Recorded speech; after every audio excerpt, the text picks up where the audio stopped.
বাড়ি মালিক কই যাও ভালো ভালো থাকা না হ্যাঁ ঠিক আছে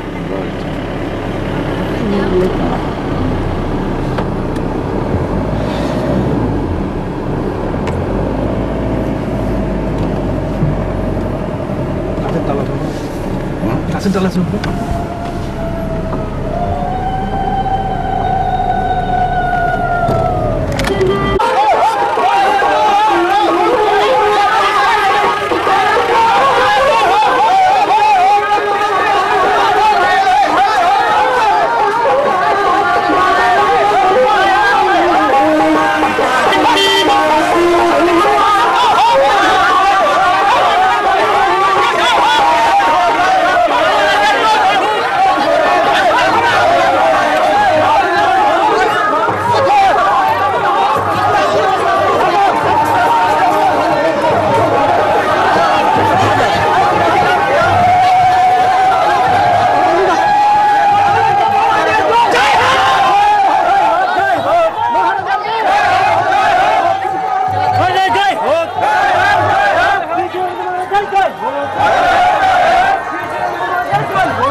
জয় শিবচন্ডী শ্রদ্ধেয় মহান ধর্মপ্রাণ বৃহত্তর কুচবিহার রাজ্যবাসী, আজি গ্রেটার কুচবিহার পিপলস অ্যাসোসিয়েশনের পক্ষ থাকিয়া দক্ষিণ দিনাজপুর জেলার হরিরামপুর ব্লকের যে কর্মী আলোচনা সভা, এই কর্মী আলোচনা সভার উপস্থিত সমগ্র বৃহত্তর কুচবিহার রাজ্যবাসীর চরণ ও শতকোটি ভক্তি। আর আজকাল আমার এই মঞ্চ, আমার এই ভূখণ্ডের মহারাজ, কোচবিহার ভূখণ্ডের মহারাজ শ্রী শ্রী অনন্ত রায় এই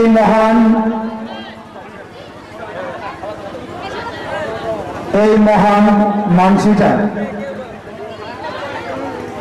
আমরা এই মঞ্চ হাজির করাবার পায়া আমরা সমগ্র বৃহত্তর কোচবিহার রাজ্যবাসী গর্বিত এবং আনন্দিত।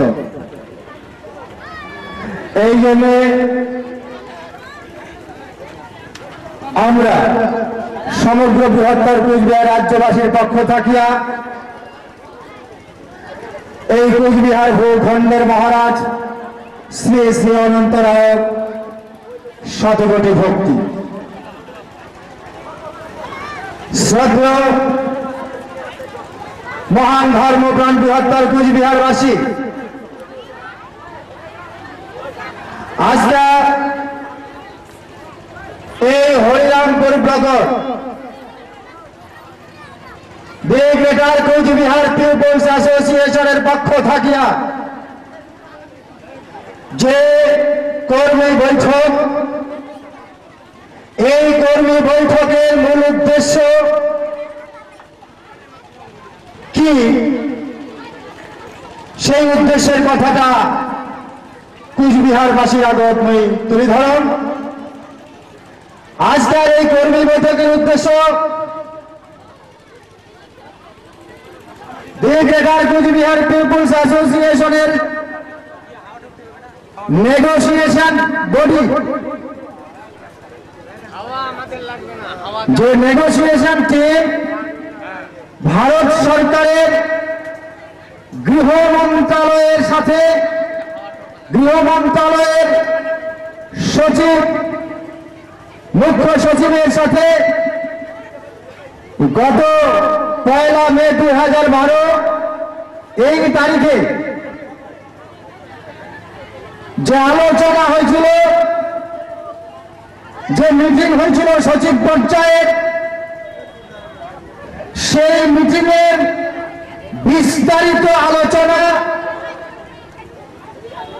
তুলে ধরবে আমার মহারাজা শ্রী শ্রী অনন্তরাম। এই মঞ্চ থাকিয়া বিস্তারিত হবে সেই বৈঠকের আলোচনা সবার আগে তুলে ধরবে। এই জন্য এই দিল্লির ভারত সরকারের সাথে আমার যে গ্রেটার কোচবিহার পিপলস অ্যাসোসিয়েশন অর্থাৎ বৃহত্তর কোচবিহার রাজ্যবাসীর প্রতিনিধির সাথে যে আলোচনা, সেই আলোচনা করার সময় সমগ্র বৃহত্তর কোচবিহার রাজ্যবাসীর কাছে মোর অনুরোধ যে আলোচনাগুলো সবাই ধ্যান দিয়ে শুনবেন। পাশাপাশি এই আমরা বৃহত্তর কোচবিহার রাজ্যবাসী, এই কোচবিহার রাজ্যের রাজবংশী মানুষ, এই রাজবংশী মানুষের এটা হচ্ছে একটা ট্র্যাডিশনাল, এটা হচ্ছে বংশ পরম্পরাগত সভ্যতা। এই বংশ পরম্পরাগত সভ্যতার মূর্ত প্রতীক হিসেবে এই কোচবিহার ভূখণ্ডের রাজবংশী মানুষের জন্য যেটা বাড়ি, সেই বাড়িটার নাম হচ্ছে রাজবাড়ি। এই ভব্য রাজবাড়ি নির্মাণার্থে যে বৃহত্তর কোচবিহারবাসী, আমরা সমগ্র কোচবিহারবাসী যেটা পরিকল্পনা করেছি, আর সেই প্রজেক্টের কথা আমার মহারাজার মুখ থাকিয়া তোমরা শুনবার পাবেন। এই জন্য আজকের এই বৈঠকের মূল উদ্দেশ্য একটা হচ্ছে দিল্লির আলোচনা, আর একটা হচ্ছে রাজবাড়ি নির্মাণ।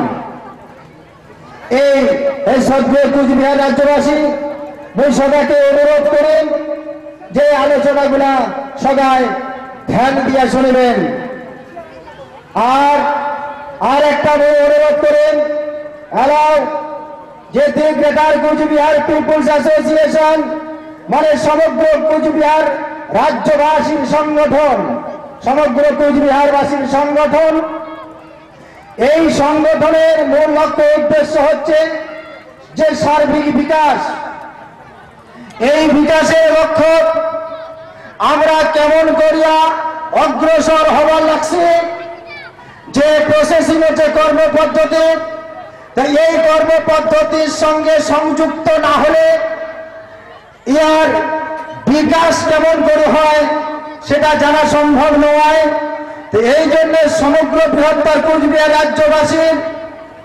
রাজ্যবাসীর টেবিল করজোরে অনুরোধ করুন যে সবাই জায়গায় এলাও দি গ্রেটার কোচবিহার পিপলস অ্যাসোসিয়েশনের এই কমিটির সাথে সংযুক্ত হন নাই, আর সেই সমগ্র কোচবিহারবাসী সেই মানুষগুলা এই কমিটি সংযুক্ত হওয়ার জন্য সংগঠনের পক্ষ থেকে বিশেষভাবে অনুরোধ করলেন। জয় শিবচন্ডী, যথা ধর্ম তথা জয়। জয় হোক কোচবিহারবাসী। মহান বৃহত্তর কোচবিহারবাসী, সর্বপ্রথমে মোর জন্মভূমি কোচবিহার স্টেট, আরো সমগ্র বৃহত্তর কোচবিহারবাসীর চরণ শত শত কোটি প্রার্থনা। সদ্য মহান ধর্মপ্রাণ বৃহত্তর কোচবিহার রাজ্যবাসী, আমরা আজকাল এই বিশ্বায়নের যুগ,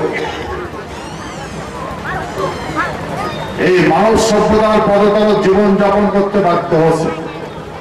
তার মূল কারণ হচ্ছে আমরা ভারতীয় সাংবিধানিক বিধি ব্যবস্থাপনা সম্বন্ধে অজ্ঞ ছিলাম। সেই জন্য আজকে আমার কপাল এই দুর্গতে যাই হোক, আমরা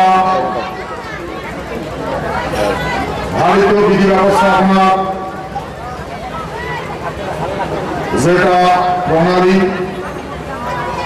দি গ্রেটার পুরুলিয়া পিপুল অ্যাসোসিয়েশনের মাধ্যমে অধ্যয়ন করতে লাগছে, গভর্নমেন্টের সঙ্গে পিসফুলি আলোচনা করতে লাগছে, যেটা লেনদেনের কথা আছে শান্তিপূর্ণভাবে আলোচনা করতে লাগছে। তার ইতিহাস কিছু খুঁটি না ধরলে নয়, কারণ যে এলাকা সচরাচর সেন্ট্রাল মেম্বার সক্রিয় ভূমিকা পালন করে, সব সময় আলাপ আলোচনা করতে থাকে, সেই জায়গার মানুষ অবগত থাকে।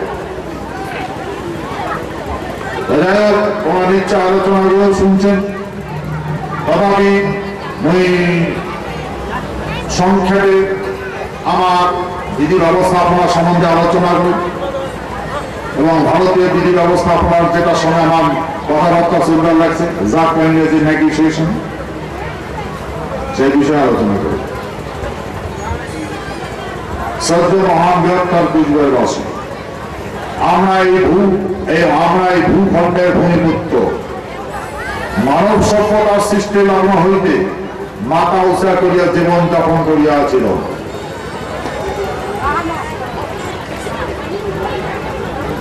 এর অতীত ইতিহাস, সত্যযুগে এই ভূখণ্ডের নাম ছিল স্বল্পপুরী।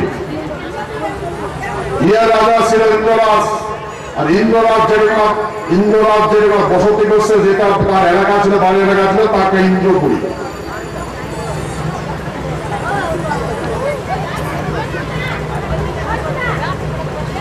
আমরা যদি মনে করি যে এটা গল্পের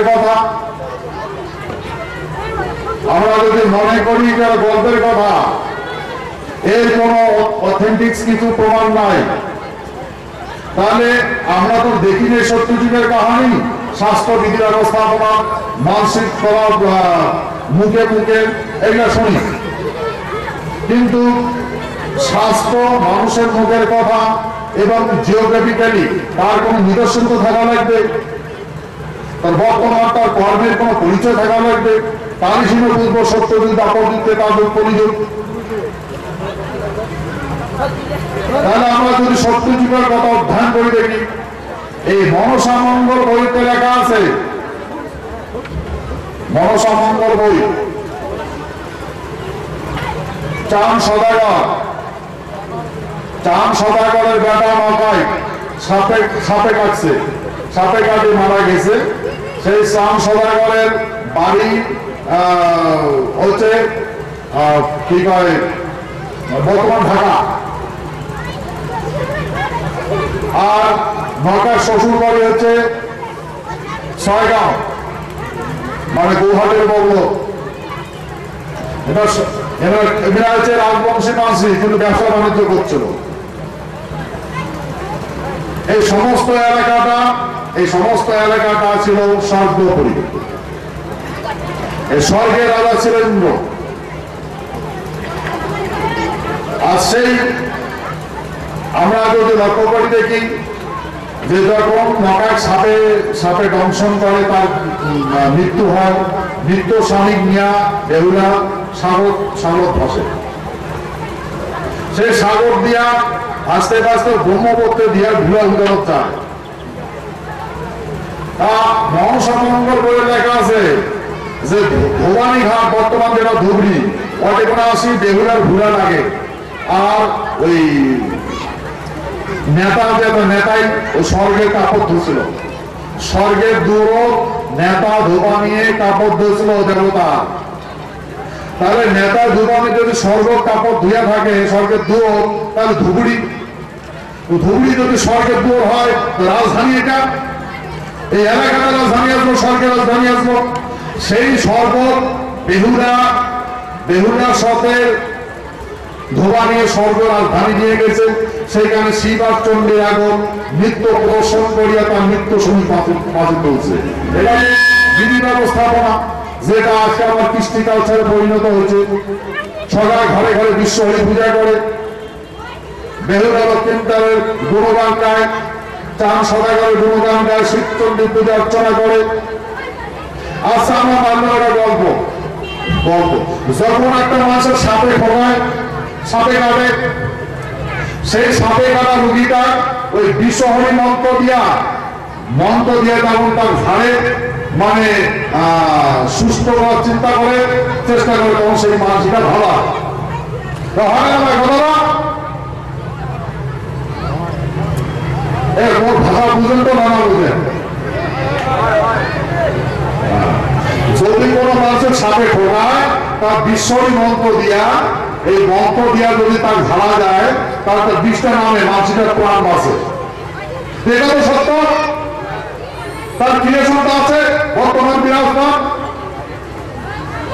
আর স্বর্গের দৌলত দেহুদের কীর্তনের কাহানি লেখা আছে, মনসা মঙ্গল লেখা আছে যে বেহুলা স্বর্গ যায় শিব সন্তুষ্ট করে তার স্বামী ঘুরে গেছে, সাবিত্রী সত্যবান শিব সন্তুষ্ট করে তার দেহ ঘুরে গেছে। তাহলে এটা সত্যযুগের কাহানি। তাহলে এই ভূখণ্ডের সত্যযুগের রাজধানী ছিল। ত্রেতা যুগে এই ভূখণ্ডের নাম ছিল মিথিলা, যার রাজা ছিল জনক রাজা হাল হইয়া সীতাক পাইছে, আরেকবার হাল হয়ে সীতাক পাইছে। সেই জন্য আমার এই ভূখণ্ডের মানুষ যাত্রা পূজার দিন আরেকবার হাল হয়। তোমার কি হয় না আরেকবার হাল দশমী তিথি? সেই জন্য সেই দিন আমরা ওই সীতাক আমার বাড়ি যাচ্ছে, আমার ঘর যাচ্ছে সীতা। সেই জন্য আমার এই ভূখণ্ডের মানুষ পরম্পরাগত দশমী তিথির হাল যাত্রা করে। ভারতবর্ষে যা দেখেন, ভারতবর্ষের কোথাও এই যাত্রা পূজার দিনটা হাল যাত্রা করে না, এই ভূখণ্ডের মাঝি করে। তাই এটা হচ্ছে ভৌগোলিক নিদর্শন, সৃষ্টিকাচার নিদর্শন। এটা হচ্ছে ত্রেতা যুগের কথা। ত্রেতা যুগে জন্ম করছিল সীতা। তারপর যুগ এটা জন্মগ্রহণ গ্রহণ করছিল তোমার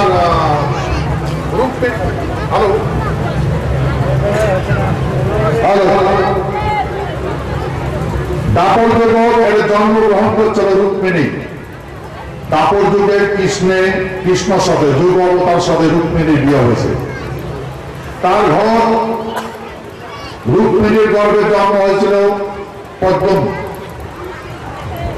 পদ্মের পুনর্জন্মের নাম হচ্ছে কামদেব। সেই জন্য আমরা এই ভূখণ্ড কামদেবের পূজা করি, মদন নাম পূজা করি, মদন নামের বাসের পূজা করি। কলিযুগ এই ভূখণ্ডের নাম সময় সময় পরিবর্তন হয়। যখন রুক্মিণী জন্ম হয়েছিল দাপর যুগ, এই ভূখণ্ডের নাম ছিল প্রাগজ্যোতিষ্ঠু। তারপরে যখন দাপর যুগ চলে যায়, নতুন যুগ শুরু হয়। এইখানে গোসানি মাটিতে ভক্ত রাজাকান্ত রাজ প্যালেস আছে। আমরা যদি লক্ষ্য করে দেখি, তোমার দক্ষিণ দিনাজপুরে আছে বাংরাজা রাজবাড়ি, নলদাপত্যের রাজবাড়ি আছে জলদা ফরেস্ট, নর্থ বেঙ্গল মানে জলপাইগুড়ি গোয়াস এলাকা। বর্তমান যে 200-250 বছর আগের কাহানি, মানে 250 বছর 300 বছর হয়, মহারাজ নিকেন্দ্রনাথের টেরো কুচবিহার ভব্য রাজবাড়ি নির্মাণ হয়েছে। আর সেটা মেলাল রাজবাড়ি বিরাজমান আছে, বর্তমান মিউজিয়াম করছে। তাই সময় সময় প্রাগজ্যোতিষ্পুরটা পরে নাম হয় কামতেই, কামতা, কামতাপুর, কামরু। এরকম করে বিভিন্ন সময় পরিবর্তন হতে হতে বর্তমানে ভূখণ্ডের নাম হয় কুচবিহার। আর তার রাজা হয় মহারাজ শ্রী শ্রীজগতেন্দ্রনাথ বাহাদুর।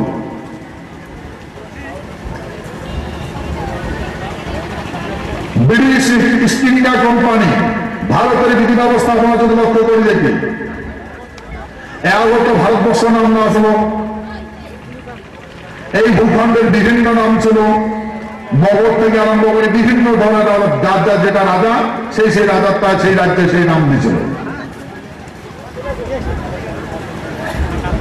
তারপরে এই যখন এই ভূখণ্ড যখন মোগল সম্রাট মুঘলের আক্রমণ হয়, পাঠানের আক্রমণ হয়, ওরা যখন এখানকার সমস্ত দিল্লির শাসন ব্যবস্থা গ্রহণ করে, তখন আমরা ইসলাম ধর্মের মানসিক এবারে যখন ভারত শাসনবিধি ব্যবস্থা নেয়, হিন্দুরা দেয়, ভূখণ্ডে সমস্ত হিন্দু রাজা আসলো, হিন্দু রাজাগুলো পরাজিত করিয়ে আমরা শাসন ব্যবস্থাপনা স্থাপন করে। তারপরে এই ভূখণ্ডের নাম দেয় না হিন্দুস্থান। ইসলাম ধর্মের মাসিকরা যখন দিল্লির বসত যখন বসে তখন ওনারা হাম হিন্দুস্তান কা সম্রাট হয়, মানে হিন্দু পরাজিত করিয়া সম্রাট হচ্ছে, হিন্দুস্তান কা সম্রাট হয়। ওনারা হিন্দুস্তান করেছিল, এখানে মানুষ ওইখানকার মানুষ হিন্দুস্তান পায় নাই।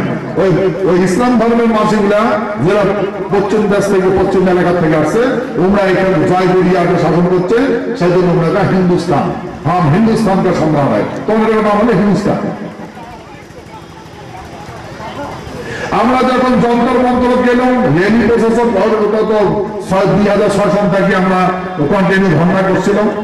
তারপরে যে অন্নশনের সময় দিল্লি অন্নসন্ত্রাস যে অবস্থা, এই যখন এই যে লোকপাল বিল নিয়ে আসছে, এই আন্না হাজারে সাহেব যখন লোকপাল বিল নিয়ে আসেন, অন্নশন করেন, তারপরে লোকপাল বিলের বিরুদ্ধে যারা হরিজন মানুষ, হ্যাঁ হরিজন মানে আমরা সোজা ভাষাকে ম্যাতর মুসি, হ্যাঁ এরা এই দিল্লির ওই প্রশাসন করছিল, প্রশাসন করে বলছে যে ওরা এই লোকপাল বিলের বিরুদ্ধে। তবে কোনো মুখোমুখি আমার ধর্ণা আমরা বললাম তোমার বাড়ি করে কোন বলে ইউপি, তার বাড়ি ইউপি, কারো বাড়ি বিহার, কারো বাড়ি রাজস্থান, হ্যাঁ কারো বাড়ি হিমাচল প্রদেশ, হ্যাঁ বিভিন্ন জায়গাতে আসছে। তখন আমরা বললাম যে তোমরা কতগুলো এই হরিজন মাসি কতগুলো আছে, এই মেথর মুক্তি কাজ করার কতগুলো মাসি আছে। আবার তোমার ঘরে সাপ আমরা জাতিতে মেথর মুসি নমাই বলে, মেথর মুসি কেন করে হলেন যখন ইসলাম সভ্যতার এখানে শাসন সম্রাট, যখন ইসলামের সম্রাট ছিল, তখন আমরা এখানে করছিল আমার পূর্বপুরুষ তখন পেশাব দিছে যে হয় তোমরা এই ইসলাম ধর্ম গ্রহণ করো, আর যদি গ্রহণ না করেন তাহলে আমার মল সভা করো, আর যদি না করেন তাহলে কতল বাড়ি ফেলে। তো কতগুলো মাসি এই মৃত্যুর ভয়ে ওই ধর্ম পরিত্যাগ মানে কি করে এই ধর্ম গ্রহণ করছে, প্রতাপর ধর্ম গ্রহণ করছে, আর কারণ ধর্ম পরিত্যাগ করে নাই, ওই ধুয়ে ফেলাইছে, মল পরিত্যাগ করছে, সাফা করছে, কিন্তু ধারণ করে নাই। স্যার তখন থেকে আমরা এই এখন আমার বাল বাচ্চা আমার ওই হরিজন গুলি কয়, ছাপাইওয়ালা গুলি কয়, কিন্তু আমরা স্যার আমরা নিত্য জাতের মানসিক নয়, আমার বাধ্য করাইছে, হ্যাঁ দিল্লি যন্ত্র মতো কামনা করে দিয়েছে। তাহলে এই ইসলাম ধর্ম অবলম্বনকারী যেটা আমার দিল্লি শাসন করছিল, এই ব্রিটিশ ইন্ডিয়া মানে ব্রিটিশ সরকার, ইস্ট ইন্ডিয়া কোম্পানি, ওরা ইউরোপ দেশের বিভিন্ন দেশ মিলে একটা কোম্পানি বানাইছে, যার ইস্ট ইন্ডিয়া কোম্পানি। আর ইস্ট ইন্ডিয়া কোম্পানি সারা বিশ্বের ব্যবসা করে বেড়াচ্ছে, ব্যবসা করতে করতে করতে ভারত যাচ্ছে, প্রথম ঘাঁটি বানাচ্ছে কলকাতার ঘাঁটি বানায় ব্যবসা করতে করতে ইয়ার সাথে ঠকে আলোর সাথে ব্যবসা করিয়া সমস্ত ভারতবর্ষের যেটা বিধি ব্যবস্থাপনা কন্ট্রোল রাখছে, সমস্ত মুসলমান মানে ইসলাম সভ্যতার বন্দী বানিয়া, ইসলাম সভ্যতা বন্দী বানিয়া দিল্লি সমস্ত কন্ট্রোল বানছে। তারপরে ওনার নাম দিলে ইন্ডিয়া, কারণ ইস্ট ইন্ডিয়া কোম্পানি যেদিন এটা জায়গাটা তখন আমরা পাই ইন্ডিয়া নামটা দিলে ইস্ট ইন্ডিয়া কোম্পানি থাকিয়া। তারপরে ইস্ট ইন্ডিয়া কোম্পানি দেশ চালায়, তারপরে আমার কোম্পানির বিভক্ত হয়ে গেল ইস্ট ইন্ডিয়া মানে ইন্ডিয়া। তারপরে ইন্ডিয়া কোম্পানি কাজিয়া লেগে গেল, কাজিয়া নেওয়ার পরে বিভিন্ন ইউরোপ দেশগুলা শেয়ার বিক্রি করা দিন কাজে লেগে গেল, তখন ওই সমস্ত শেয়ার ব্রিটিশে কিনে দিল, ব্রিটিশে যখন কিনে নিল তখন সমস্ত কোম্পানিটা ব্রিটিশের হয়ে গেল। তখন এই ভারতবর্ষ শাসন করলে ব্রিটিশ ইন্ডিয়া, তখন ওই ব্রিটিশ ইন্ডিয়া শাসন করে, ইন্ডিয়াটা ব্রিটিশে শাসন করে, নাম দেয় ব্রিটিশ ইন্ডিয়া। এই ব্রিটিশ ইন্ডিয়া শাসন করে থাকে। এই শাসন করতে করতে করতে করতে তখন এই ভারতবর্ষের মানুষই তখন ব্রিটিশ ইন্ডিয়ার তখন তার সরকারক অনুরোধ করে যে তোমরা 7 সমুদ্র ঐক্যের আইন দিয়ে আমার দেশ শাসন করেন। বহুত মাসি আইন কানুন না জানিয়া ভাল মানুষের দ্বীপান্তর হয়, ফাঁসি হয়, হ্যাঁ, জীবন যাপন জেল হয়, কতগুলো মানুষ শাস্তি পায়। কারণ এই যে রুল অ্যান্ড রেগুলেশন, যেটা ব্রিটিশের রুল অ্যান্ড রেগুলেশন এখনো তো ভারতবর্ষ আছে। পুলিশে যেটা লেখি দিবে হাকিম, ওই পুলিশের লেখার উপরে হাকিমে বিচার করে, আর পুলিশের প্রমাণপত্র দেয়, তার ভিতরে তর্ক বিতর্ক হয়, হওয়ার পরে ওই ইয়েতে বিচার করে, হাকিমে বিচার করে। দেখো এই যে পুলিশে লেখি দেয়, হাকিমে বিচার করে, ওই যে বাঁচার পক্ষ তো নাই। তো পুলিশে যদি ইন্টেনশনালি কাগজ ধরিয়ে নিয়ে হিংসা করি, কাগজ ধরিয়ে নিয়ে কয় মহামান্য আদালত এই মানুষটার মার্ডার করছে, তো পুলিশে তো বলছে আর তো ওর প্রতিরোধ করার মানুষ নাই, তো হাকিম ওই পুলিশের রিপোর্ট মতো শাস্তি দেয়। বললো কথা বহু এমন নির্দোষ মানুষের শাস্তি পাচ্ছে। তখন ভারতবর্ষের বিভিন্ন সম্প্রদায় তখন ব্রিটিশের অনুরোধ করেন যে তোমরা 7 সমুদ্র 13 নদী ওই পাকের আইন দিয়ে শাসন করেন, আমার মাসিগুলো সংবিধান বুঝে না, তোমার শাসন বিধি ব্যবস্থা বুঝে না, সেই জন্য আমরা একটা সংবিধান বানাই দেই, তোমরা দেশটা শাসন করো। তখন ব্রিটিশ সরকার ভাবেন যে ভালো কথা, তাহলে তোমরা আইন বানান, আমরা ওই আইনে শাসন করবো। এই তখন আজ প্রায় 100 বছর আগে, 100-150 বছর আগে, মানে 100 বছর 100 বছর, তখন একটা ভারতের সংবিধান সভা গঠন হয়। এই সংবিধান সভা গঠন হওয়ার পরে বাকি গেল কাজিয়া। মুসলমান গুলো গায়ে আমার কোরআন লাগবে, হাদিস লাগবে, হিন্দু গুলো গায়ে আমার রামায়ণ লাগবে, মহাভারত লাগবে, কাজিয়া নেই, সংবিধানও হয় না। তোমার কাল আমার ইসলাম সভ্যতা দেশ শাসন করছে, আমার কাল আমার রামায়ণ মহাভারত আছে, আমি শাসন দেশ শাসন হচ্ছে, তোমরা পরে দেখছেন আগত থেকে আছি, এই এমন করে গণ্ড করলে হয় না, প্রবলেম আছে। এই প্রবলেম আস্তে আস্তে তখন কি করলেন, ব্রিটিশের রেজিডেন্সিভ সিস্টেম আছে, যেটা মন্ত্রী আছে, মানে প্রধানমন্ত্রী গণপ্রতিনিধির দ্বারাই, তখন 1935 সনে একটা ভারত শাসন আইন বানাল, যার ইন্ডিয়ান ইন্ডিপেন্ডেন্ট অ্যাক্ট, না ভারত শাসন আইন 1935। 1935 সনেও একটা আইন বানায়, সেই আইন বলে ভারতবর্ষটা শাসন হয়। ওই আইনের দ্বারা এমন শাসনায় মহাত্মা গান্ধী তখন আন্দোলন করে ব্রিটিশ ভারত ছাড়ো হয়ে স্বাধীন। তা স্বাধীন করার সময় এখন ওই যখন মহাত্মা গান্ধী আন্দোলন করছিল, ভারতবর্ষের যেটা বিধি ব্যবস্থাপনা মানে অস্থির হয়ে গেল, কারণ ভারতবর্ষ যে ব্রিটিশের সহায় করে না, আইনের সহায় করা বাদ দিলে, তখন ভারতবর্ষের যেটা সিস্টেমটা মানে নষ্ট হয়ে গেল। কারো কথা কান না শুনেন, হ্যাঁ, তখন ব্রিটিশের যে রানী আছে এলিজাবেথ, ভারতবর্ষ আসিয়া তার গণপরিষদ, তার মন্ত্রী পরিষদ অর্ডার করেন যে ভারতবর্ষকে স্বাধীন দাও। তার ব্রিটিশের আইন, ব্রিটিশের যেটা পরম্পরাগত সভ্যতা, ইংলিশের প্রায় আবার ট্রেডিশনাল কালচার, তো উনার যেটা ট্রেডিশনাল কালচার পরম্পরাগত সভ্যতা, ওনার নীতি হয়েছে যে মহারাজা প্রশ্ন করে না, তোমার মন্ত্রী পরিষদে ব্রিটিশের মানুষই তার যে ব্রিটিশের যে রাজা আছে, রাজা রানী প্রশ্ন করে না, আর উনারতে কোনো আইন টাইন খাটে না।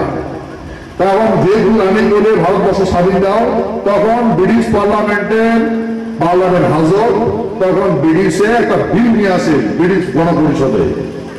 সেই বিলটা নিয়ে আসেন ব্রিটিশে, তখন প্রধানমন্ত্রী আসল ক্লিনেটেডলি ব্রিটিশ পার্লামেন্টের বিল নিয়ে আসেন, বিলটা পাস হয়ে গেল, সেই বিলটা আইনে রূপান্তরিত হল। আইন কি আইন?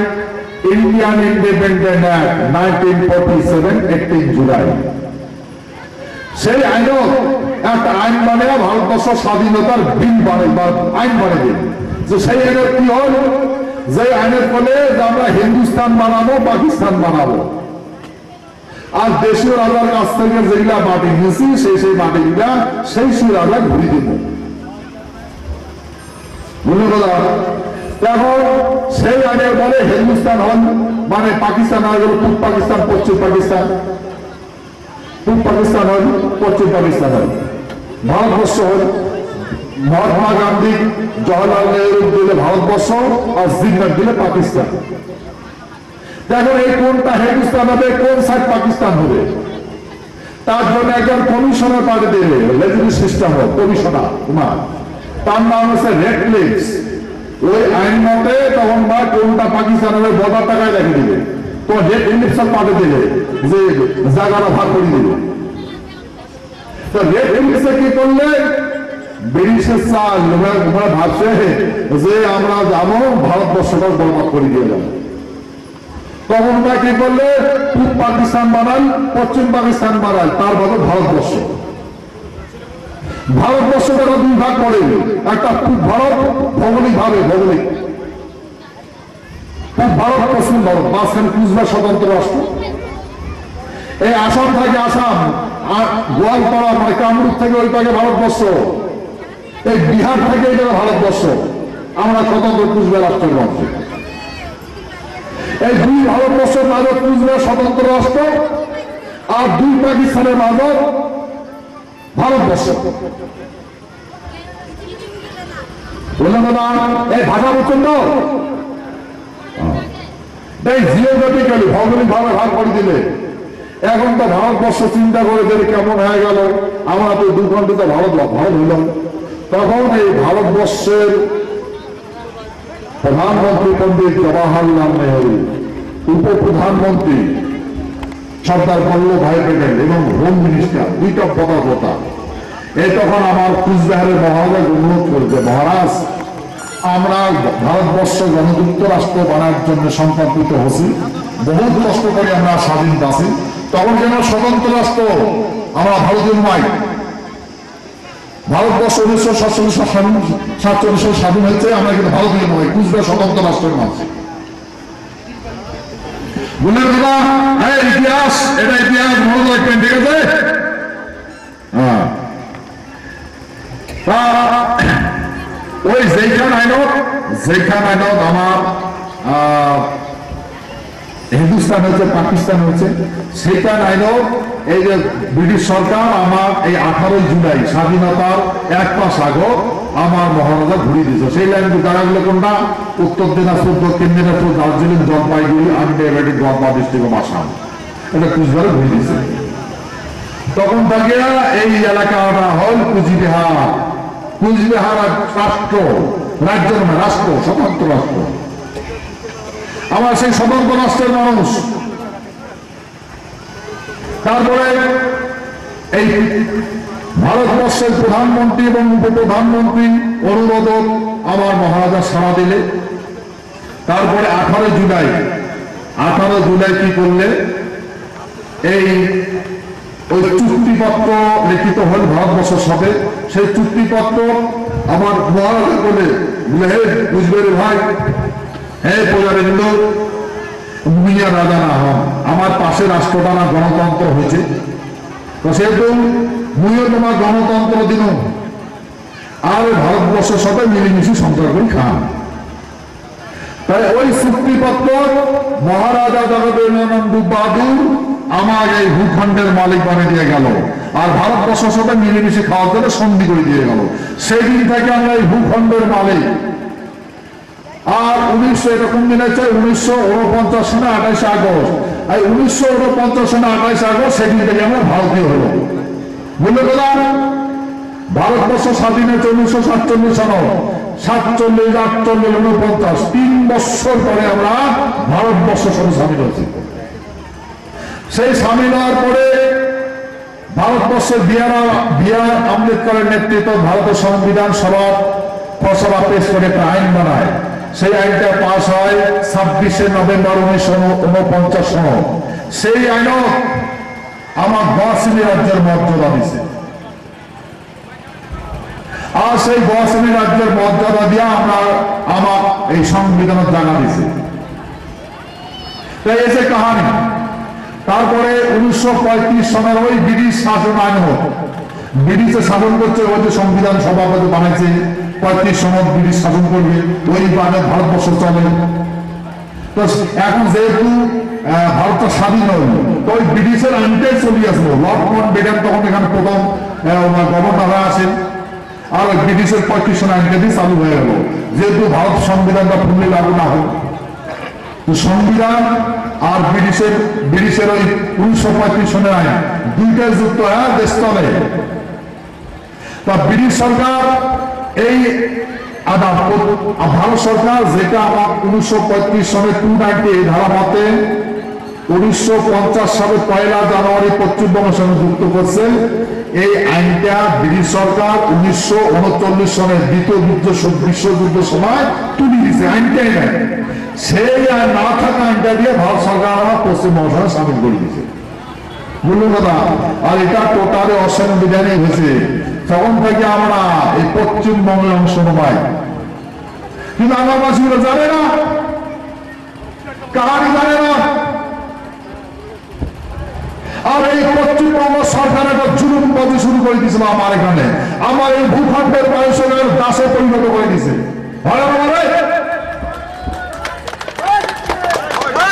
আর কি আমরা সাংবিধানিক বিধি ব্যবস্থা জানি না, জানি না। চুক্তি আছে, চুক্তির জায়গা আমার ভারতবর্ষ বলছে যে মহারাজ তোমার ভূখণ্ড আমরা কোনোদিন তোমার সোনার দেশটা সোহাগাদি উজ্জ্বল করবো, তোমার সমন্বয় সংস্কৃতি কৃষ্টি কালচারের আমরা আঘাত করবো না, তোমার দেশটাকে আমরা অন্তরাষ্ট্রীয় বিধি ব্যবস্থা যেটা অন্তরাষ্ট্রীয় সীমা তোমার পহরা দিব, তোমার তেমন 1 পয়সা দেব না, তোমার যখন যেটা দেবে তখন সেটা দেব। এই প্রতিশ্রুতি দিয়েছিল, আমার সার্বিক উন্নতি করবে প্রতিশ্রুতি দিয়েছে। আর আজ কি হয়েছে? আজ আমার বিশ্বাসের জগৎ মানুষ সভ্যতার দাসে পরিণত হয়েছে। এই বছরে 3 মিটিং ক্লিয়ার হয়ে গেছে। ভারত সরকার সচিব পত্রে করছে যে আর তোমাদের আমার কষ্ট দেব না। এই 3 মিটিং করলো, 3 বারে মিটিং সেটেল হয়েছিল। আমার কইছে, আমার তো তখন দিল্লিতে আসলে দেয় বলে তোমরা 2 দিন থাকো, আমরা তাড়াতাড়ি তোমার পাওয়ার দিয়ে দিই, তো পাওয়ার নিয়ে যাও। আর আমার কইছে পশ্চিমবঙ্গ বাদ দাও, সারি দাও, ওদের কথা বাদ দাও, আমার পাওয়ার দিচ্ছে তোমরা চলো। এই ভারত সরকারের প্রতিশ্রুতি ছিল আমার। তারপরে আমরা তখন বলবো দেখেন আপনারা তাহলে ঠিক আছে করেন, হ্যাঁ তাহলে তোমার যেগুলো নেওয়া করবে সেগুলো তুমি সমস্ত বৃহত্তর বুঝতে পায় মানে এই দিল্লি থেকে আসলে তোমার দক্ষিণ দিনাজপুর উত্তর সবগুলো কয়েকটা বেড়েছে না, শুনেন তাই। তারপরে এই চারজন আসলে নর্থ ইস্ট জোনের chief secretary Shambhu Singh,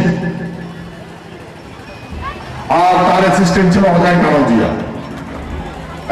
meeting বলছে, মিটিং বসার পরে ওই আমার কইছে যে দেখেন আমরা তোমার রাজ্যটা এই উত্তর পূর্ব জোনের সঙ্গে যুক্ত করে দেবো, গোয়ালপাড়া থেকে আরম্ভ করিয়া, যেমন সিকিমটা নর্থ ইস্ট জোনের সাথে যুক্ত আছে, এই নর্থ বেঙ্গলটা দক্ষিণ পশ্চিম জোনের সঙ্গে যুক্ত আছে।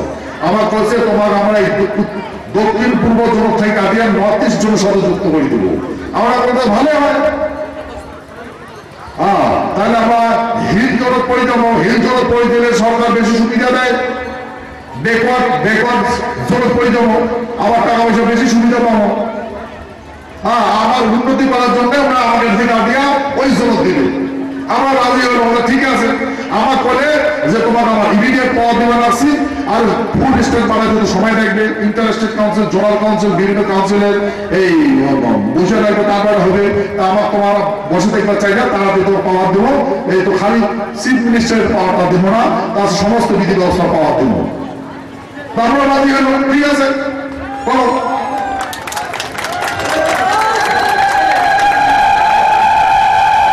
তারপরে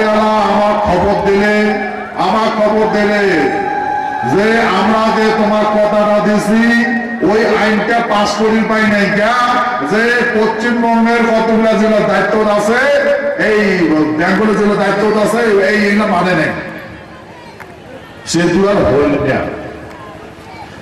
তাহলে উপায় বলে যেহেতু আমার উমায় যেই পাওয়ার আমিও সেই পাওয়ার, তাহলে এখন এই ফাইলটা আমরা হাইকমান্ড দিল, মানে গৃহ মন্ত্রণালয় হেড মানে কে পাঠক চিফ সেক্রেটারি হাতে তখন ফাইলটা দিছে যে তোমরাই বিচার করো।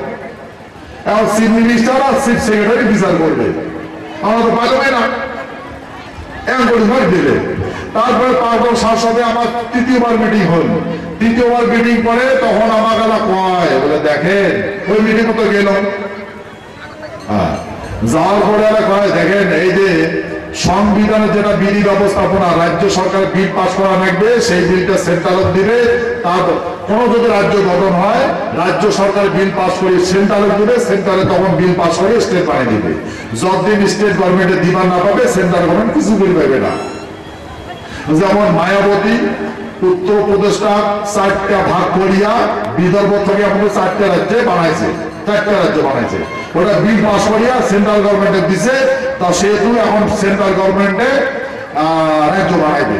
ওই মিটিংও কিন্তু ইন্টারন্যাশনাল কাউন্সিল বডি 2 জন মেম্বার ছিল, যা ভৌগোলিক আর মানে হিউম্যানিটিজ আর দেখবে, সাংস্কৃতিক দৃষ্টিকোণ দেখবে। ওই বডিও কে পাঠক, শম্ভু সিং, অজয় কানুজিয়া আর 2 জন ওই স্টেটের জন্য কাউন্সিলের ওই মেম্বারও ছিল। আমাকে দেখে দিলে দেখেন এই রাজ্য করার জন্য এদের হাতে দায়িত্ব দেওয়া আছে, এই 2 জনের হাতে দায়িত্ব দেওয়া আছে। তাই যে পুরো রাজ্য গঠন হবে এদের দেওয়া হবে, এদের হাতে পুরো দায়িত্ব আছে। হ্যাঁ, তা সেই জন্য সবাই আমরা মিটিং এ আছি। তাই কিন্তু কথা হলো এই যে আসলে প্রবলেম দাঁড়াইছে, তখন আমরা বললাম যে দেখেন যে আমরা তো কোন রাজ্যের আন্ডার নই, আমরা তো স্বতন্ত্র সিকিম রাজ্য আছে, আমরা তো পশ্চিমবঙ্গ নয়। আমার বিলটা পশ্চিমবঙ্গ পাশ করে দিয়ে এই তখন আইনের ধারাগুলো বাড়িয়ে দিল 1935 to 19 ওই আইনটা যে নাই ভারত সরকার ভুল করে জলে দিছে, তখন ওটা এখন মাথা নত করে হয়তো কথা তো হয়। আইন দেখে দিল না, সংবিধান খুলি দেখে দিল না, ক্লাস্টার দেখে দিলাম, ফার্স্ট শিডিউল দেখে দিলাম, অ্যাসেম্বলিশন অ্যাক্ট দেখে দিলাম, সব দেখে দিলাম। তো কত কেমন হয়েছে এটা? ও তখন না না না এটা ভুল হয়েছে, আমার ভারতবর্ষের ভুল হয়েছে, মিনিস্টারের ভুল হয়েছে, এটা হয়তো ভুল হয়েছে, এটা ঠিক হলো। তখন আমার কয় কি বলে আচ্ছা তা তোমরা কমসে কম তো পশ্চিমবঙ্গের মুখ্যমন্ত্রী আর যে চিফ সেক্রেটারির সাথে এখন আলাপ করি নাও। আমরা কোনো মনে দেখেন ঘুমে তাও পড়োশী রাজ্যের মানুষের, আমরা তো পশ্চিমবঙ্গ নয়, ওই সাথে কথা বলতে তাহলে তোমরা যদি ওর সাথে আলাপে করবে কন পশ্চিমবঙ্গের সাথে আমার রাজ্য গঠনের যদি আলাপ কোন স্টেটের সাথে করা লাগে, তাহলে আমার বড় বিহার আছে, নীতিশ কুমার, ওর সাথে আলাপ করি, খুব লজ্জা পাই। না না না ঠিক আছে ঠিক আছে ঠিক আছে। হ্যাঁ, আমরা তখন বললাম যে ডাকে নিয়ে সংবিধানের কথা কর, পাস ঠিক হয়ে যাবে।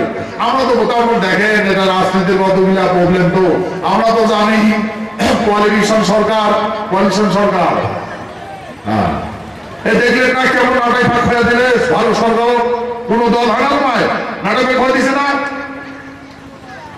হ্যাঁ, ভারতীয় রেল জোগাড় বানিয়ে দিছে সারা বিশ্বের দরবার, বিশ্বের চোখ জোগাড় বানিয়ে দিছে। তাহলে এখন আমরা সেটা চিন্তা করে দেখলাম যে আমরা তো বুঝলাম কথাটা। তখন বলে আচ্ছা তোমরা এই যে সংবিধান, এই পার্টির এই vote for seat for power, এইটাতে ভোট দিলে সিট পাওয়া যায়, সিট দিলে পাওয়ার পাওয়া যায়, তাহলে এটাই শ্রেষ্ঠ। তার সংবিধান কিসের দরকার? সংবিধান দরকার নেই। যাই হয় সিরত জিতবেন, তাই তার দেশ চালান, ইয়ার টাক ফাটান, ফাটান, তো সংবিধান কি দরকার? তখন আমরা কইল ভারত সাংবিধানিক বিধি ব্যবস্থাপনা রাষ্ট্রপতি আছে, সেজন্য রাষ্ট্রপতি আছে। ভারতের সংবিধান ন্যায়পালিকা আছে, সেজন্য ন্যায়পালিকা আছে। ভারত সংবিধান গণপ্রতিনিধিত্বতার শাসন হয়, মানে লেজিসলেটিভ সিস্টেম, মানে প্রধানমন্ত্রী, ওই জন্য প্রধানমন্ত্রী আছে। আমরা সেই সংবিধানের কথা কমান আছি, আর তোমরা সেই সংবিধানের কর্মচারী, সংবিধানের দ্বারে আছে, সংবিধানের কথা বলবেন। এই গভর্নমেন্টটা তোমার সেন্ট্রাল গভর্নমেন্টের পাশে তাকে শোনা কথা সংবিধানের দ্বারা আছে। তাহলে তোমরা রাজনীতির সুবিধা তো সংবিধান যা যা করবে আমরা যাবো না। তোমরা ডাকিয়া central government, state government central central state দেখাবে। স্টেট গভর্নমেন্ট দেখাবে নাকি প্রধানমন্ত্রী গৃহমন্ত্রী আয় বলে অফিসও দেয় দেখাবে, সেন্ট্রাল গভর্নমেন্ট দেখায় গৃহমন্ত্রী স্টেট গভর্নমেন্ট। আপনারা দেখান, তাকে কথা কন, আমার কথাটা মানে ঠিক আছে ঠিক আছে, আমরা দেখাবো, আমরা দেখাবো। তার চতুর্থ মিটিং ওই দেখার পরে হবে। আমরা তো বরং এইবার কাম লাগছে, তা হয় আমার খবর দিলে আমরা টাকা আছি, এই অমুক দিন মিটিং, আমার বলে টাকা আছে কইছে, আমার সেক্রেটারি খামান অর্গান সেক্রেটারি কইছে, পোস্ট করছে কার টাকা আছেন, ওই ম্যাডাম কো বুঝায় আয়, ওই কোন ম্যাডাম করছে আর কি, তার হাফিসে আর কি না। তারপরে আমরা আসি, পরে মিটিং হওয়ার পরে আমার খবর দিলে, মিটিং তো করছে কোন দিন করছে আমরা তো জানি কি এটা না, আমার এখন মিটিংও খেয়েছে সেটা না জানি। পরে আমার খবর দিলে যে দেখেন তোমার রাজ্য গভর্নমেন্ট যেটা ফাইল আমাকে দিছে, এই ফাইলটা এখন আমার হাত থেকে কাড়ি দিয়া ওই সুরে সুন্দর দিছে। আর যেহেতু ফাইল এখন আমার হাত নাই, সেহেতু এই বিষয়ে আমার কোনো কথা বলবো না। আচ্ছা, আমরা তো বলো ঠিক আছে, তোমার ওটা মানে কে পাঠক চিফ সেক্রেটারি ফাইলটা কাড়ি নিয়া ওই স্যার আলাদা বসাইছে সুরেশ কুমার। আর হওয়ার পরে গভর্নমেন্টের সুবিধা, এই মিনিস্টার যাবে, ওই মিনিস্টার আসবে, এই সচিব যাবে, ওই সচিব আসবে। তারপর সুরেশ কুমার আমার সাথে মিটিং করবে, হ্যাঁ সুরেশ কুমার ডাকাবে। তারপর সুরেশ কুমার কয় দাও আমার টাকা, বলে না তোমার ওর সাথে কথা কন, চিঠি দিয়ে জানান। তা আমরা চিঠি দিয়ে জানালাম, টাকার পর টেলিফোন নাম্বার দিলে, বলে এই নাম্বার কথা কন, টেলিফোন নাম্বার কথা বলুন। তখন দেখি না এই যে এতদিন যে ভারত সরকার গৃহমন্ত্রীর সাথে আলাপ করলো, কুকিলের মতো কথা, কি মিষ্টি কথা, সেই কুকিলেরা কাউলের মতো কা করে, কাহ বলে। আমরা কি ব্যাপারে কুকিল কাউকে কাউলে হল, কুকিলের কত সুন্দর মিষ্টি ভাষা, আর সেই কুকিলেরা কাউলের মতো কা করে। আমরা কাহানিটা জানি, কা কেন করে, হ্যাঁ না। তারপরে তো পরে আমার সেক্রেটারি বাইরে লোক সোজা বলে এই মিটিং, চতুর্থ মিটিং এর কি হল, তখন বলে সুরেশ কুমার দায়িত্ব আছে, মিটিং তখন সোজাই আমার নিয়ে যায় সুরেশ কুমার চেম্বার দিলে। সুরেশ কুমার তখন সঙ্গে সঙ্গে তার দিলে 1 মে 1 তারিখ তার ডেট দিলে। প্রেশার রয়েছে সরকারের, প্রেশার রয়েছে। গেলাম, যাওয়ার পরে অনেক কথাবার্তা হল, বিভিন্ন রকম ওই ভুলে তর্ক হয়েছে, যেগুলো তর্ক আমি আনত করুন। তারপরে আমার বলে দেখেন যে সংবিধান বিধি ব্যবস্থাপনায় যেটা তোমরা সিকিম রাজ্য চাইছেন, গোয়াশ্রেণী রাজ্য চাইছেন, ওইটা ভারত সরকার দিবার পাইবে না। তোমরা কেয়ারটেকার মিনিস্ট্রি চাইছেন, ওইটা দিবার পাইবে না, কারণ এটা সংবিধানতে নাই। তা আগে যেটা আসলো এরা তো নাই, তো সেহেতু এরা যেটা আছে সেটা নেও। তা আমার যদি সিকিম রাজ্যের কথা, সিকিম রাজ্য হলে আমাদের রাজা থাকবে, মহারাজ থাকবে। তারপরে আমার এটা কোন রাজ্যপাল পাঠাতে পারবে না, আমার একটা আলাদা সংবিধান থাকবে, বুঝলো দাদা। এটা সিকিম রাজ্যের স্ট্যাটাস, সেই সিকিম রাজ্যটা আমরা তুলে দিছে ভারত সরকার, আর সিকিম রাজ্য তোমার জানা দিছে। এখন আমরা ABCD 4টা ক্লাস্টার আছে, ফার্স্ট শিডিউল ক খ গ ঘ, আমরা কইছে কি কইছে গ আর ঘ, এই দুইটা তুলে দিছে। এখন ক আর খ আছে, মানে ফুল স্টেট আর কেন্দ্রীয় শাসিত স্টেট। তখন আমরা এই কলেজ আমরা তোমরা এটা লিখে দাও, বর্তমান যে রাজ্যের প্রণালী আছে এর ভিতরে তোমরা একটা ইয়ে করিয়া যেটা তোমার সুবিধা দাও। আমি এটা আমার যেহেতু রাজ্য গঠন আমার দায়িত্ব হচ্ছে ভারত সরকার, আমি ফাইলটা আপ টু ডেট করিয়া কার্যকরী করিয়া উপরে পাঠিয়ে দেবো, মানে মিনিস্ট্রির ওখানে পাঠিয়ে দেবো, বুঝলো না। এই তো তখন কথা হয়ে গেল। হ্যাঁ, আমরা তখন বাইরে আসলাম, সোজা তখন চলো চিফ মিনিস্টার সাথে গৃহমন্ত্রীর সাথে দেখা করবো, আমি মিটিং মতো আসবো আর কি। তার যে অ্যাসিস্ট্যান্ট সেক্রেটারি ছিল সে বললো যে দেখেন আমরা বললাম যে গৃহমন্ত্রী আছে না চিদম্বরম সাহেব আছে, দেখেন লালবাতি চলবে লাগছে, মিটিং চলবে লাগছে, বলে আমরা ওর সাথে দেখা করতে চাই। হ্যাঁ, তখন বললো অ্যাড্রেস দিল, পরিচয় দিলাম, আর কাগজ দিলাম, আমরা দেখা করতে দেখেন মিটিং আর্জেন্ট মিটিং চলতে লাগছে। হ্যাঁ, তা তোমরা কাগজ দিয়ে দাও, অ্যাপয়েন্টমেন্ট দিয়ে দাও, আমরা মিনিস্টারের সাথে কথা দিব। বলে কোন দিন দেবেন? হ্যাঁ, আমি কথা বল মিনিস্টারের সাথে, খবর দিব। তা আমরা ডিউরেশন টাইম ধরে দিলাম, এই 23 তারিখ পর্যন্ত পার্লামেন্ট সেশন চলবে, সাহেব ব্যস্ত থাকবে, তারপর থেকে তোমরা যে কোনো একটা ডেট দাও, আর তোমরা যোগাযোগ করেন, আর আমরা তোমার খবরটা দেব। কথা দিন হলে আমরাও চলে এসলাম। পরের দিন আমরা পরে দিলাম যে তখন আমরা গৃহমন্ত্রী থেকে একটা আবার আমার ডিউরেশন যেটা আছে, আমার যেটা সাংবিধানিক যে বিধি ব্যবস্থাপনা যেটা আমরা স্টাইল চাইছিল, তাহলে বললাম হয় আমার ফুল রাজ্য দাও, নাহলে কেন্দ্রীয় শাসিত রাজ্য দাও, মানে যে দিল্লি যেমন করে চলে।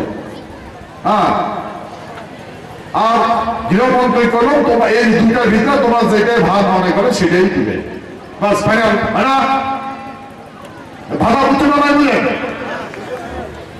এখন আমার এই দুইটার ভিতরে দুইটা অপশন দিচ্ছি, দুইটার ভিতরে যে কোনো একটা করে দিবে অপশন। তার যেহেতু সেক্রেটারি যেহেতু করছেন না, আপ টু ডেট করে পাঠিয়ে দিবে। এখন সচিব পর্যায়ে আলোচনা শেষ, হ্যাঁ, এখন মিনিস্ট্রি পর্যায়ে আলোচনা হবে। ঠিক আছে কথা?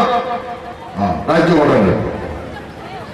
আচ্ছা, এই হচ্ছে দিল্লির কাহানি, দিল্লির যে চতুর্থ মিটিং এর কাহানি এটা। আচ্ছা, তারপরে আমরা এই ভূখণ্ডের রাজবংশী মানছি, রাজবংশী। তা রাজবংশের রাজবাড়ি হয় না নয়? এই কতগুলো আমাদের কমিউনিটি হল আছে না, কমিউনিটি দেখে না, তার কৃষ্টি কালচারের জন্য বানাইছে। তেমন আমরা রাজবংশের মাছি, রাজবংশের বাড়ির নাম কি হয়? রাজবাড়ি। সেই জন্য আমরা ভব্য রাজবাড়ি বানাবো। তার জন্য আমরা সমস্ত বৃহত্তর কুচবিহারবাসী সংকল্প গ্রহণ করছি। আর রাজবাড়িটা নির্মাণ হবে কুচবিহার মানে যেটা রাজধানী আর কি আমার রাজ্যে। ঠিক আছে না? রাজি আছে না নাই?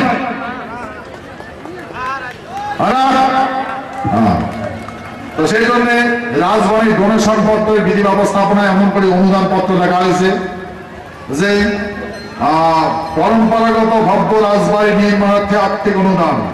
আমরা বৃহত্তর কুচবিহারবাসী বংশ পরম্পরাগত সভ্যতার আত্ম অভিমানে অভিমানী, সেহেতু আমরা পরম্পরা সভ্যতার সমন্বয় সম্প্রীতির কৃষ্টি কালচার স্থাপনার্থে সমগ্র বৃহত্তর কুচবিহারবাসী ভব্য রাজবাড়ি নির্মাণার্থে সংকল্পিত।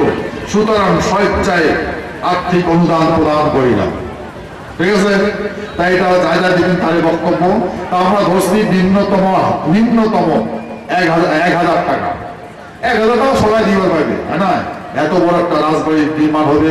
হ্যাঁ, আর অনেক আমার সমস্ত সমন্বয় সম্প্রীতি, আমার দুঃখ চুক্ষের কথা ওই রাজবাড়ির কমে, হ্যাঁ না?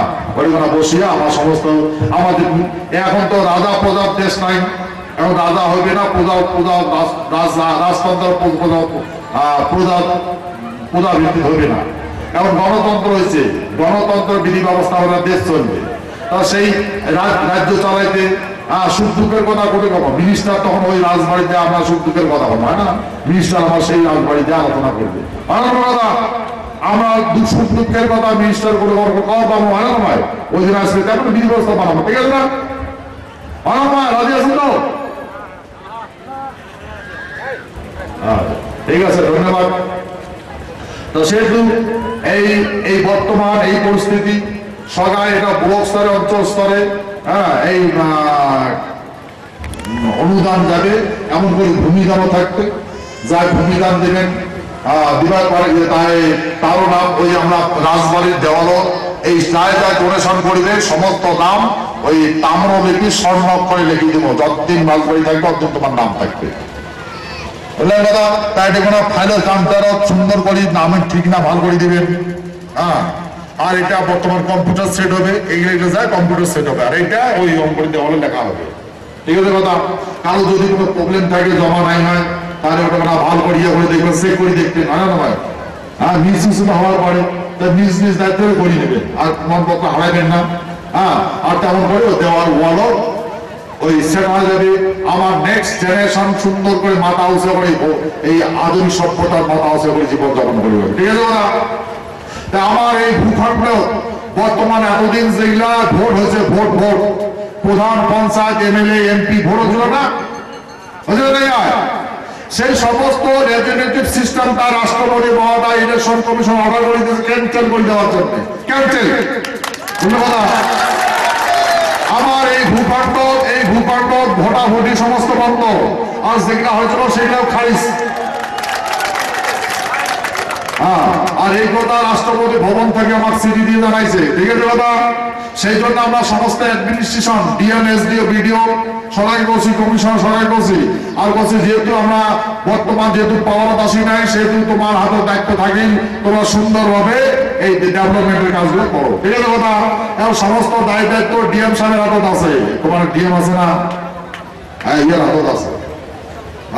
এসডিও, বিডিও এর হাতত আছে। নিজ নিজ দায়িত্ব তোমরা ডেভেলপমেন্টের কাজ নিবেন। এই কারো কাজ ধরবেন না। গণপ্রতিনিধি সিস্টেমটা বন্ধ আছে। আমরা ভারত সরকারের সাথে, গৃহমন্ত্রীর সাথে বিস্তারিত করে এই বিষয়ে আলাপ করছি। আর আমরা করছি, দেখেন আমার রাজ্য যাবে কোনো গন্ডগোল না হয়, যাই আইন হাতত নেবে তাকে যেন আইনের হাতে তুলে দেওয়া হয় মানুষের কথাটা। ঠিক আছে, আপনারা যান, আমরা ব্যবস্থা করতেছি। বুঝলো কথা? তো সিস্টেম লোকরা যারা কাজকে কেমন পরিচালনা করা লাগে ওরা জানে, ঠিক আছে না কথা? ভারত সরকারের বিধি ব্যবস্থা লাগু আছে, ঠিক আছে? আমরা বলছি কাউ হোক, যাই হোক, যাই আইন হাতত নেবে তাকে আইনের হাতে তুলে দেবে, ঠিক আছে? ধন্যবাদ। সেই জন্য নিশ্চিন্তায় অনুরোধ করো, তোমরা আইন হাতত নেবেন না। সুন্দর করে জীবনযাপন করার বিকাশের দেখো। আর সমস্ত কোনো যদি প্রবলেম আসে, থানা আছে, সামনে থানা আছে, যোগাযোগ করবেন, ঠিক আছে কথা? এরা সব ভদ্রলোক, শিক্ষিত লোক, বুঝলেন কথা? এই রাজনীতি চাপত পড়িয়া কতগুলো কাজ করতে বাধ্য হয়, ঠিক আছে না? তো সেই জন্য তোমরা ভালো রকম অ্যাডমিনিস্ট্রেশন অপারেশন করবেন, বিকাশের সহযোগিতা করবেন। আর সামনে তো পাওয়ার আসবে নেক্সট, ঠিক আছে দাদা? আর যদি কোনো গন্ডগোল হয়, আর যদি কোনো গন্ডগোল কাম দেখায়, এই গেটারও খুলবেন, ঠিক আছে? গেটার খুঁজলে ত্রিপুরাশ্রমের মাধ্যমে করবেন, চাইবে, ঠিক আছে? বুঝলো, ঠিক আছে দাদা? ঠিক আছে। তা ধন্যবাদ। দেখেন আজকে তাড়াহুড়ো করছি, ওইসব তাড়াতাড়ি একটু নাহলে তো দেরি করে মানুষ তো এখন তো খাওয়া দাওয়া করে আস্তে আস্তে দেরি হয়। তা আমার অনেক কাজ আছে, আমার অনেক কাজ আছে, ঠিক আছে? ওই জন্য তাড়াতাড়ি আছে মিটিংটা সারবো। তা কথা তো শুনলেন, বিস্তারিত আলাপ শুনলেন। আচ্ছা, মুই এই ভূখণ্ড জন্ম নিচ্ছম, মুই তোমার ঘর জন্ম নিচ্ছম। মুই যদি মারোয়ারি হনুম হয় তাহলে মারোয়ারি বিশেষ চিন্তা করুন হয়।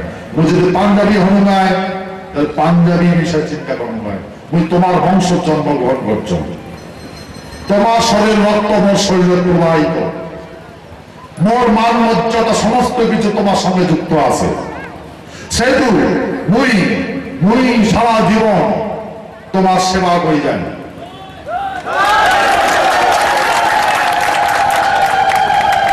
তোমায় মোর স্বর্গ, তোমায় মোর নর্ক, তোমায় মোর বিধাতা। জয় সচিন।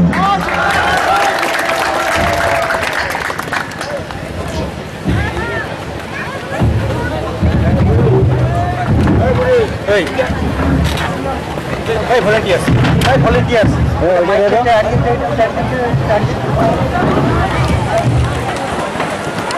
শ্রী শ্রী মহারাজ